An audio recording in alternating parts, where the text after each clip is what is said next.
The folks at Session Games here in Vancouver, British Columbia, Canada have brought out the Nintendo Switch's first snowboarding game. It's called Snowboarding: The Next Phase, and it's only about $10 in the States. It's about $14 here in Canada, and it's made by people that actually worked on the SSX games and the skate games here in Vancouver, BC, when they worked at EA. So there's a lot of pedigree and a lot of talent, and therein lies a little bit of the problem with this title, because once I know that that is an ingredient here, my expectations are through the roof. But then I have to temper them with the fact that this is, 1/6 of the price of what a true SSX title would cost us. And you think right away that, wait a minute, is this just going to be like a mobile game that's been ported over to the Switch? And definitely what you can feel are some connections to how a mobile game might play. It definitely feels like you could jump in and play through some of the missions and do a few runs on these slopes fairly quickly and efficiently like you would if you were playing this as a mobile experience. But I'm happy to say that the feel of the game is terrific. It's really fun to carve down the slopes and to do the leaps and do all the flips and spins and grabs and tricks and stunts, and you feel like a badass, and those points keep going up and up and up, and you're like, oh my god, I got this.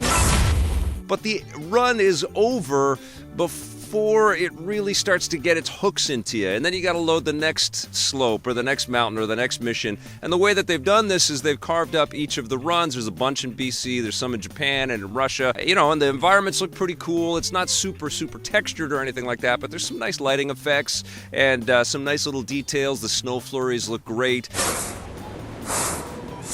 The way that the missions work out is you have like 3 challenges, maybe a score. You got to collect some of these geotags. They're little blue or green or orange or black or diamond geotags that you'll find scattered throughout the mountain. Maybe you've got to pull off a couple of stunts. Maybe you've got to pull off a couple of stunts in front of a camera, which also automatically saves the photos right to your photo library on the Nintendo Switch, which is kind of a neat effect. The file sizes aren't too big if you're worried about that.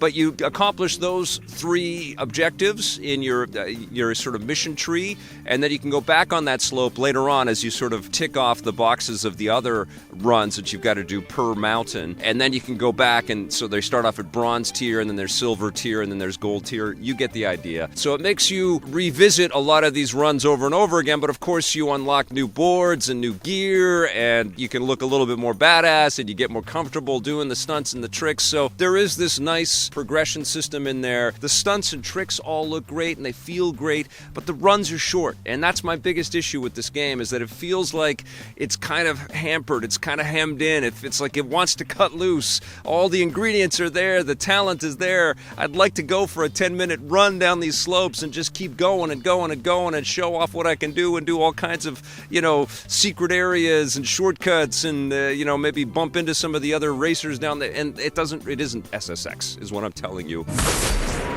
It's somewhere in the middle between a mobile experience, a kind of a snowboardy sim type thing, an SSX arcadey type of experience. It's somewhere in the middle there, but then it's also budget price, so don't set your expectations through the roof. And of course, there's also split-screen multiplayer, so you can play with another person if you want to. It's all the same modes, though. You've got your campaign mode, and there's an arcade mode, which gives you a bunch of other different objectives. But for the most part, you're doing a lot of the same things over and over again. It's a fun escape, and it's well made, but because it doesn't really challenge you with all kinds of extra, surprises, really, or some super lengthy kinds of, amazing runs that just blow your mind, a la SSX, it becomes a little mindless, like you're addicted to it, you enjoy the experience, but it's not like in your soul. It's like, oh my god, I can't wait to wake up and rush to my snowboarding the next phase and beat everything in the game.